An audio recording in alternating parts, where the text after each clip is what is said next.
Hello students, कैसे हैं आप सब लोग। आई होप आप और आपकी पढ़ाई दोनों अच्छी चल रही होंगी और अच्छी चलनी भी चाहिए। और इसी पढ़ाई को और इम्प्रूव करने के लिए मैं आपके लिए लेकर आई हूँ आज चैप्टर 1 से लेकर 4 तक के कुछ most important questions of class 9th maths. ठीक है, ये बहुत इंपॉर्टेंट क्वेश्चन रहने वाले हैं, मैं जितने भी कराऊंगी। और इससे पहले वाली वीडियो में भी मैंने जितने क्वेश्चन कराए हैं वे भी बहुत ज़्यादा इंपॉर्टेंट क्वेश्चन है। तो इन क्वेश्चंस के मिड टर्म में आने के चांसेस बहुत ज़्यादा होते हैं। तो जैसे कि आपके हाफ ईयरली एग्जाम स्टार्ट होने वाले होंगे और किसी किसी स्कूल में तो हो भी गए होंगे, तो उसके लिए ये वाली वीडियोस बहुत ज़्यादा हेल्पफुल रहने वाली है। तो इसको लास्ट तक ज़रूर देखिएगा क्योंकि इसमें बहुत सारे क्वेश्चन हम कवर अप करेंगे। तो चलिए बिना देरी के साथ स्टार्ट करते हैं अपने क्वेश्चंस को सॉल्व करना। तो फर्स्ट क्वेश्चन देखो क्या कह रहा है। Rationalisation of denominator of 1/√5 + √2। ये हमें क्वेश्चन दिया हुआ है, इसका हमें करना है रेशनलाइजेशन। रेशनलाइजेशन हमेशा डिनोमिनेटर का ही होता है। अगर डिनोमिनेटर में हमारे पास कोई रूट की फॉर्म है तो उस रूट की फॉर्म को हटाने के लिए हम करते हैं रेशनलाइजेशन। ठीक है, अब हमें क्या करना है, 1/√5 + √2 का रेशनलाइजेशन करना है। तो इसको कैसे करेंगे ये मैंने आपको सिखाया था। अगर रूट का रेशनलाइजेशन करना होता है, अगर खाली होता, समझो सपोज करो 1/√5 होता, ठीक है, ये हमारा हट गया। 1/√5 का क्या मतलब होता है कि जो हमारा √5 है यानी कि ऊपर नीचे उसकी मल्टीप्लाई कर दो। तो जब तो सिंपल ऐसे हो जाता। लेकिन अगर रूट्स, बहुत सारे रूट्स आ गए और वे प्लस माइनस के साथ अटैच है, तो हमें क्या करना होगा, जो साइन यहाँ पर दिया हुआ होगा उसके अपोजिट साइन के साथ हमें मल्टीप्लाई ऊपर नीचे करनी होगी। ठीक है, यहाँ पर प्लस का साइन है यानी कि मैं क्या करूँगी, √5 - √2 की मल्टीप्लाई ऊपर और नीचे दोनों साइड कर दूँगी। तो इसको बोलते हैं रेशनलाइजेशन करना। ठीक है, ताकि नीचे से रूट हट जाए। अब देखते कैसे रूट हटेगा, और इस तरह सब करने के बाद इसका सॉल्यूशन आ जाएगा। अब इसके बाद क्या आएगा हमारा, देखो = लगाया। ये कौन सी शेप बनी, ये आपको प्रॉपर्टीज़ याद होनी चाहिए। जैसे कि ये क्या है, a और ये क्या है, b, तो यानी a + b। और ये क्या है हमारा, ये भी a ही है और ये भी है हमारा b। और a - b, बीच में क्या है, मल्टीप्लाई।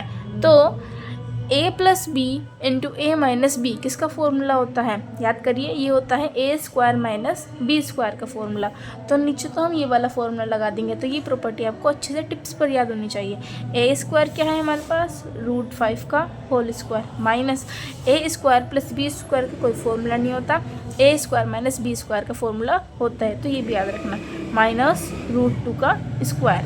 नीचे का तो काम ऐसे कर दिया। अब ऊपर क्या करें, ऊपर वाले में सिंपली मल्टीप्लाई करनी होती है। इस बार हमारे पास यहाँ पर 1 दिया हुआ है यानी कि 1 की मल्टीप्लाई करनी है √5 - √2 के साथ। 1 की मल्टीप्लाई जिसमें भी करते हैं तो वो एज इट इज़ आ जाता है, यानी कि √5 - √2 आ गया। अब कैसे सोल्व करें, अब √5 का स्क्वायर क्या होता है, देखो ऊपर वाले को तो सोल्व नहीं कर सकते, अब फर्दर √5 - √2 ही रहेगा, है ना।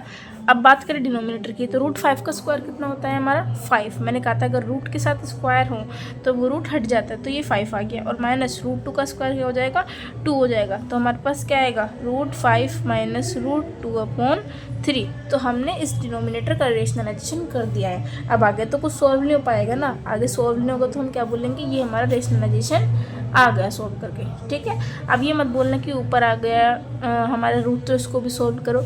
न्यूमरेटर में रूट आ जाता है तो सही है, लेकिन डिनोमिनेटर में अगर आ जाता है तो उसको रेशनलाइजेशन करते हैं। ठीक है क्या, अच्छा।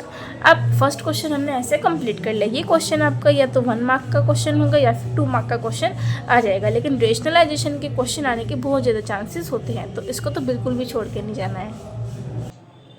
सो अब देखते हैं अपना नेक्स्ट क्वेश्चन क्या बोलता है। Question number 2, if 4,19 is a solution of equation y = ax + 3 then a, यानी क्या बोला है, ये हमें एक इक्वेशन दी हुई है।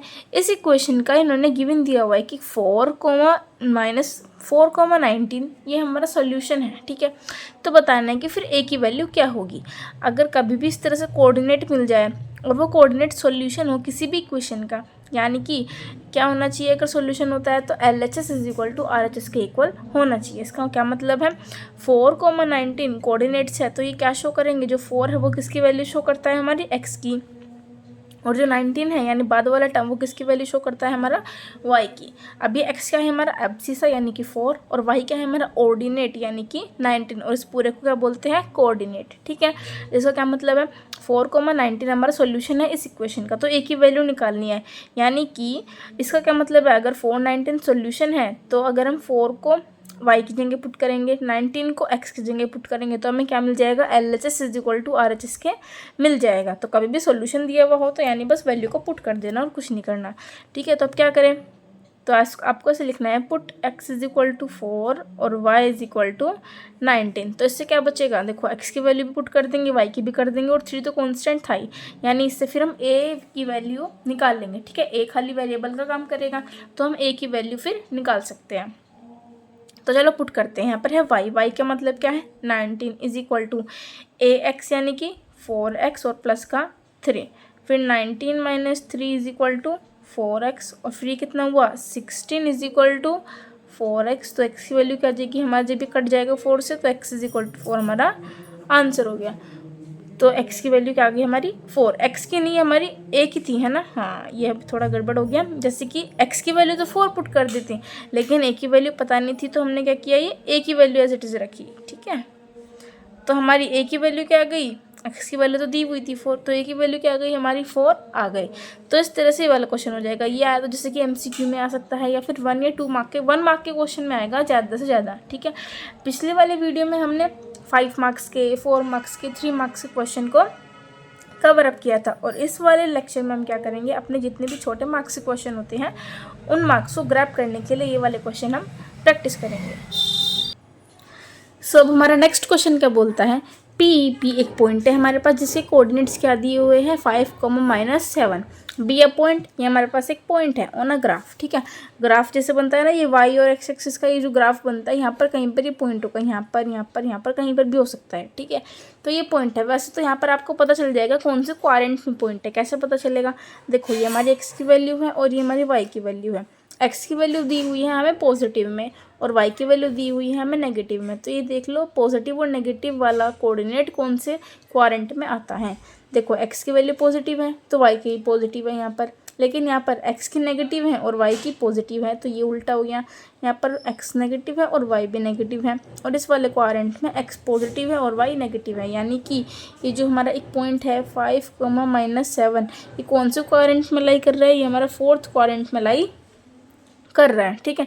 इससे हमने ये भी पता लगा लिया कि कौन से क्वाड्रेंट में लाई कर रहा है, ठीक है। अब आगे बढ़ते हैं। ड्रॉ द PM, ये किसका साइन होता है, ये परपेंडिकुलर का साइन होता है, याद रखना है कैसे साइन होता है, परपेंडिकुलर का साइन होता है। ड्रॉ द PM, एक PM लाइन है, ठीक है, PM लाइन सेगमेंट है, तो उसको जो है परपेंडिकुलर ड्रॉ करो y एक्सिस पर। किस पर ड्रॉ करना है हमें, y एक्सिस पर ड्रॉ करना है। PM है एक लाइन है PM, उसको किस पर ड्रॉ करना है, y एक्सिस पर परपेंडिकुलर वाली लाइन ड्रॉ करनी है। तो द कोऑर्डिनेट्स ऑफ MR, तो बताने हैं M के कोऑर्डिनेट्स क्या होंगे। देखो P के कोऑर्डिनेट्स तो पता है, M के कोऑर्डिनेट्स निकालने हैं। उससे पहले इस लाइन का यूज़ करते हैं। क्या बोला है, PM को पहले तो परपेंडिकुलर ड्रॉ करो y एक्सिस का। देखो ये रहा, ये हमारा P पॉइंट था ना, M पॉइंट जहाँ पर भी होगा, जहाँ पर ये टच करेगा लाइन पॉइंट, वहीं पर तो M पॉइंट होगा। तो पहले तो P को लाइन खींच दो एक परपेंडिकुलर y एक्सिस के। तो y एक्सिस कौन है हमारा, ये रहा, ये y है और ये x है, तो y एक्सिस हमारा ये रहा। तो इस पर जब मैं परपेंडिकुलर इस तरह लाइन ड्रॉ करूँगी, परपेंडिकुलर का क्या मतलब होता है 90 डिग्री, तो 90 डिग्री इसी तरह तो ड्रॉ होगा। अब ऐसे तो 90 डिग्री होगा नहीं, ना ही ऐसे होगा, कैसे होगा, ये सीधा 90 डिग्री का एंगल बन जाएगा, ठीक है। तो अब यहाँ पर ड्रॉ करने के बाद जो पॉइंट है इसको क्या नाम दे दिया इन्होंने, M, क्योंकि PM तो ऐसे लाइन बैठेगी ना, ये वाली लाइन तो PM है, तो ये है हमारा M वाला पॉइंट, ठीक है। अब बोला है द कोऑर्डिनेट्स ऑफ MR, तो इस M के कोऑर्डिनेट्स बताओ। देखो बहुत सिंपल है, अगर आपको पिछले लेक्चर में आपने मेरा देखा है तो आपको पता होगा कि y एक्सिस पर अगर कोई भी पॉइंट दिया हुआ हो तो उसमें ये तो पता कर लो कि y एक्सिस पर पॉइंट है, यानी x की वैल्यू तो 0 रहने वाली है, x की वैल्यू तो 0 रहने वाली है। और अगर कोई पॉइंट x एक्सिस पर होता तो हम बोलते y की वैल्यू 0 रहने वाली है, और यहाँ पर x की वैल्यू 0 रहेगी।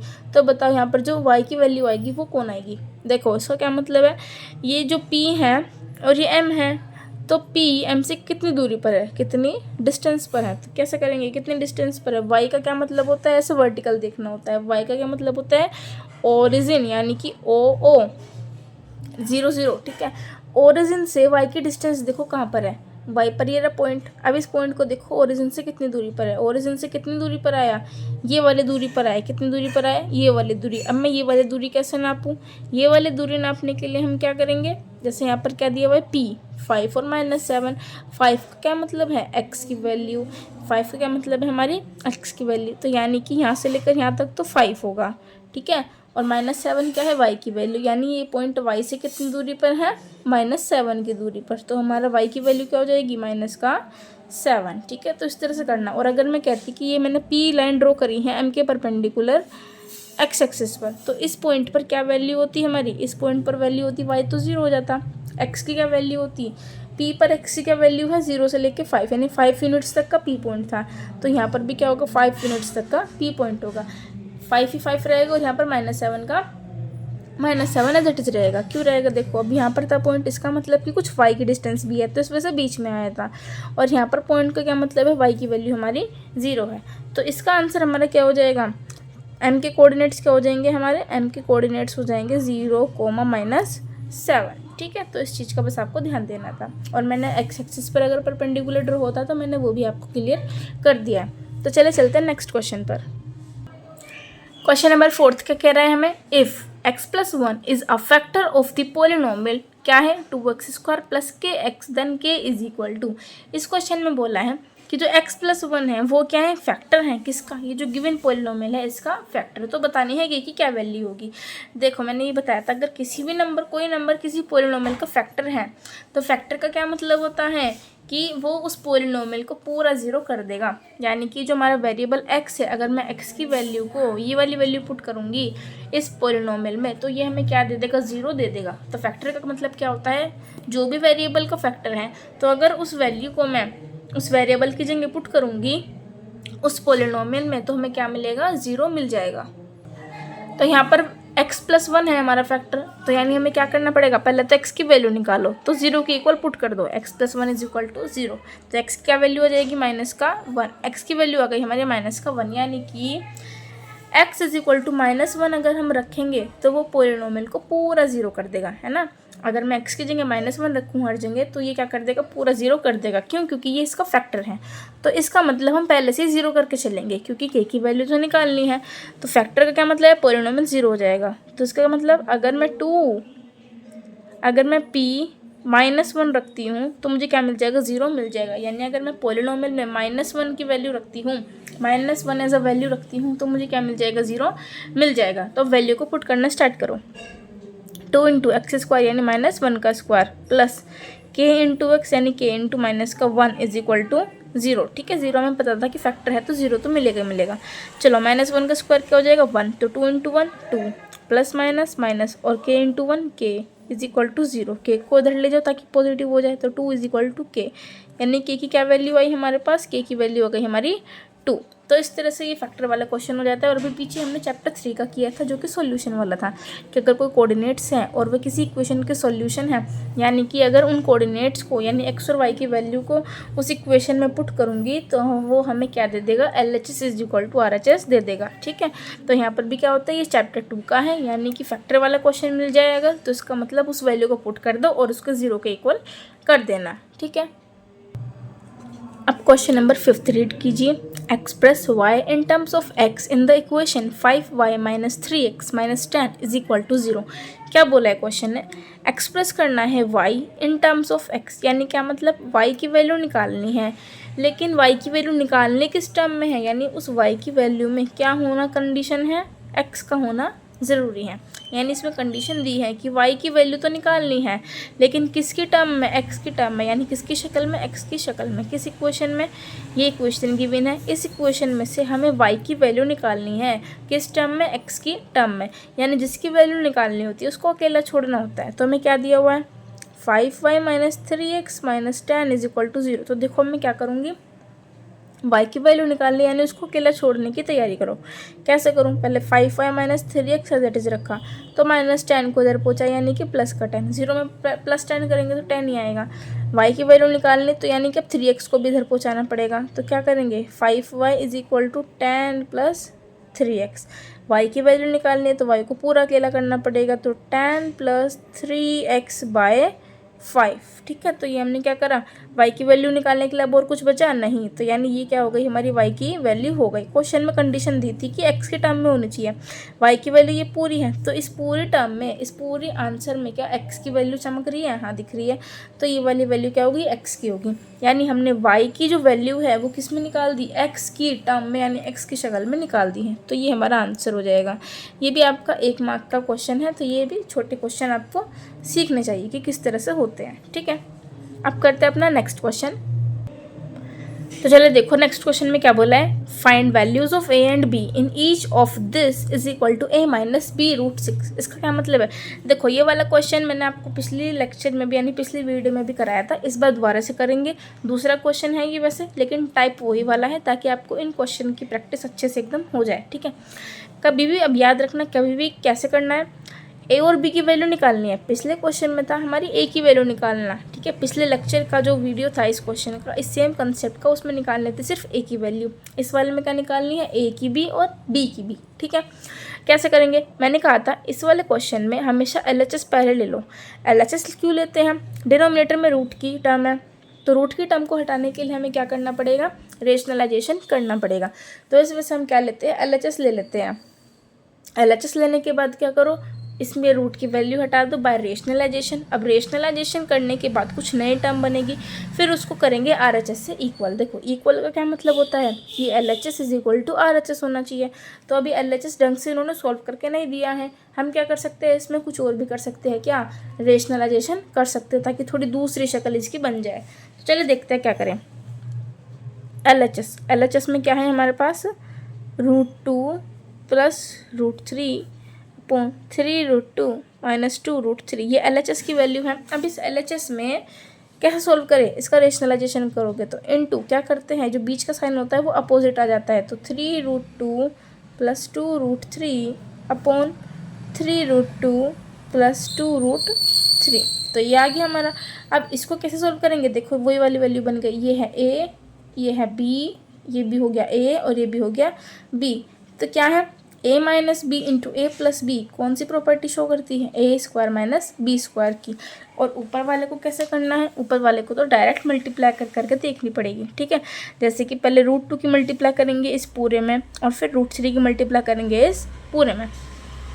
तो क्या करें, पहले √2 की मल्टीप्लाई करना स्टार्ट करें, √2 की इसमें भी और इसमें भी, तो रूट की रूट के साथ होती है, तो √2 क्या बनाएगा मिलकर, सिंगल 2 बनाएगा और 3 2 से क्या हो जाएगा 6। ठीक है, जहाँ पर समझ नहीं आया वहाँ पर आप मुझे कमेंट कर देना कि ये वाला पॉइंट समझ में नहीं आया, मैं बता दूंगी। तो √2 2 हो गया और 3 2 6 हो गया। अब √2 की मल्टीप्लाई इसमें भी करो, तो रूट के साथ करेगा, तो √2 इंटू √3 कितना हो जाएगा, √6। इस बार रूट नहीं हटेगा, यहाँ पर प्लस का साइन था तो प्लस का 2√6। अब बारी आती है √3 की, √3 की मल्टीप्लाई करो इसमें भी और इसमें भी, तो कैसे करेंगे, √3 इंटू √2 कितना हो जाएगा, √6 और 3√6 आ जाएगा प्लस 3√6। नेक्स्ट क्वेश्चन में क्या बोला, √3 की मल्टीप्लाई करनी है 2√3 में, तो रूट के साथ करेगा, √3 इंटू √3 कितना हो जाता है 3 हो जाएगा और 2 और 3 कितना हो जाएगा 2 इंटू 3 यानी कि 2 3 6 हो जाएगा। ये कर लिया। अब नेक्स्ट में नीचे कैसे करें, a square minus B square, a क्या है 3√2 का होल स्क्वायर माइनस b क्या है 2√3 का होल स्क्वायर। अब क्या करें, अब इसको सोल्व करेंगे आगे। देखो 6 + 6 हो जाएगा सॉल्व, कांस्टेंट के साथ सॉल्व हो जाता है जो कि 12 बनाएगा। अब इसको रूट वाली टर्म को कैसे सॉल्व करें, देखो रूट सेम है क्या, अगर रूट सेम होता है तो इनके आगे के जो कोफिशिएंट होते हैं या आगे की जो कांस्टेंट टर्म होती है वो सॉल्व हो जाती है, यानी प्लस माइनस हो जाएगी आराम से। तो क्या है यहाँ पर 2 + 3 कितना हो जाएगा, इसलिए 5, क्योंकि रूट यहाँ पर दोनों जगह सेम है, तो प्लस का 5√6 आ गया। नीचे क्या आएगा, नीचे आ जाएगा हमारा 3 का स्क्वायर करना है, 3 3 9, √2 का स्क्वायर हो जाएगा 2, तो 9 2 18, साइन माइनस का। अब आगे 2 का स्क्वायर करना है, 2 2 4, √3 का भी करेंगे तो 3 और 4 इंटू 3 कितना हो जाएगा 12। अब आगे इसको तो फर्दर सोल्व नहीं कर सकते, तो 12 + 5√6 एज इट इज़, और नीचे क्या आ जाएगा 18 - 12, 18 - 12 कितना हो जाता है हमारा 6। ठीक है, 18 - 12 कितना हो गया हमारा 6 हो गया। अब क्या कर सकते हैं हम, देखो अब ये LHS तो हमने सॉल्व कर दिया, अब देखते हैं और ज़रूरत है करने की या फिर नहीं है, कैसे देखेंगे। RHS में देखो, RHS में दिया हुआ था a - b√6, RHS में हमारे पास अपोन में कुछ नहीं था, तो यहाँ पर तो अपोन में 6 है, तो मैं क्या करूँ, इसको अलग अलग दोनों में डिवाइड कर दूँ, यानी 6 को 12 के नीचे भी लिख दूँ और 6 को 5 के नीचे भी लिख सकते हैं ना। अलग अलग करेंगे और सेम करेंगे तो एक ही बात है। तो इसको मैं यहाँ पर करके दिखाती हूँ। क्या कर सकते हैं हम इसको अलग अलग डिवाइड कर सकते हैं, क्योंकि RHS में हमारे पास अपॉन में कुछ भी नहीं है। तो प्लस का 5√6/6 हमने 6 को दोनों जगह अलग अलग बांट दिया। ठीक है, अब फर्दर सोल्व हो जाएगा। ये 1 जा पे, ये 2 जा पे, ये तो सोल्व नहीं हो पाएगा। तो क्या आया 2 + 5√6/6, ये हमारा क्या आ गया LHS आ गया। ठीक है, अब और सोल्व नहीं कर सकते। ये हमारा LHS आया और ये हमारा RHS आया। अब क्या करेंगे, कंपेयर क्यों करेंगे, क्योंकि RHS की वैल्यू LHS के इक्वल होनी चाहिए। तो देखो क्या सेम दिख रहा है। यहाँ पर क्या है, एक A है, यहाँ पर भी कुछ डिजिट है, फिर यहाँ माइनस का साइन है, यहाँ पर भी कोई कॉन्स्टेंट है 5/6 और फिर √6, तो √6 दिया हुआ है, यानी कुछ सेम दिखा। क्या दिखा, √6 और √6 सेम है, और बाकी चीज़ों को कंपेयर कर दो तो A और B की वैल्यू मिल जाएगी। देखो क्या है, पहले वाले में दे रखा था A और यहाँ पर A क्या है हमारा 2, तो यानी A की वैल्यू पक्का क्या होगी, यहाँ पर 2 होगी, क्योंकि RHS को LHS के इक्वल होना है। अगर LHS में यहाँ पर 2 है तो A की वैल्यू भी क्या होगी हमारी यहाँ पर 2 ही होगी। तो देयरफॉर A = कितना आ गया हमारे पास, 2 आ गया। ठीक है, अब B की वैल्यू क्या होगी, B की वैल्यू देखो, देयरफॉर B की वैल्यू देखो क्या है, √6 एज इट इज़। यहाँ पर √6 के बाद है माइनस का B और यहाँ पर √6 के पास है प्लस का 5/6। तो यानी हम क्या लिखेंगे, एज इट इज़ उतार के लिख दो, -B किसके इक्वल होना चाहिए, फिर पक्का 5/6 के इक्वल होना चाहिए। ठीक है, पूरा माइनस भी ले लिया और यहाँ पर पूरा प्लस का 5/6 ले लिया। तो B की वैल्यू कितनी आ जाएगी, -5/6 आ जाएगी। B की वैल्यू क्या आ जाएगी हमारी, -5/6 आ जाएगी। तो इस तरह से हमने A और B की वैल्यू निकाल लिया। मुझे अब पूरा यकीन है कि A और B की वैल्यू किस तरह निकालते हैं। ऐसे क्वेश्चन में आपको समझ में आ गया होगा। क्या करते हैं, एक बार दोबारा रिकैप ले लो, LHS को सोल्व करो, रेशनलाइजेशन करो और फिर इस तरह की टर्म में यानी RHS के एकदम सिंपल टर्म में लेकर आ जाओ और फिर कंपेयर कर दो कि कहाँ पर किसकी वैल्यू होनी चाहिए। ठीक है, तो आज के लिए रखते हैं इतना ही। ये बहुत इंपॉर्टेंट क्वेश्चन है। आई होप आपको इस लेक्चर में बहुत अच्छा लगा होगा देखकर, और ये लेक्चर में जितने भी क्वेश्चन है इसमें से बहुत सारे क्वेश्चन तो आपके आ भी जाएंगे एग्जाम में। इन क्वेश्चंस के आने की प्रोबेबिलिटी भी बहुत ज़्यादा है, तो इन क्वेश्चंस को एकदम अच्छे से खुद से भी सॉल्व करके देखना ताकि अच्छे से तैयारी हो जाए। तो चलिए अब आज के लिए रखते हैं इतना ही। Thank you and have a nice day. अगर आपको ये वीडियो अच्छी लगे तो इसको लाइक करे बिना मत जाना और अपने फ्रेंड्स के साथ शेयर करना और सब्सक्राइब भी करना मत भूलना। Okay, thank you.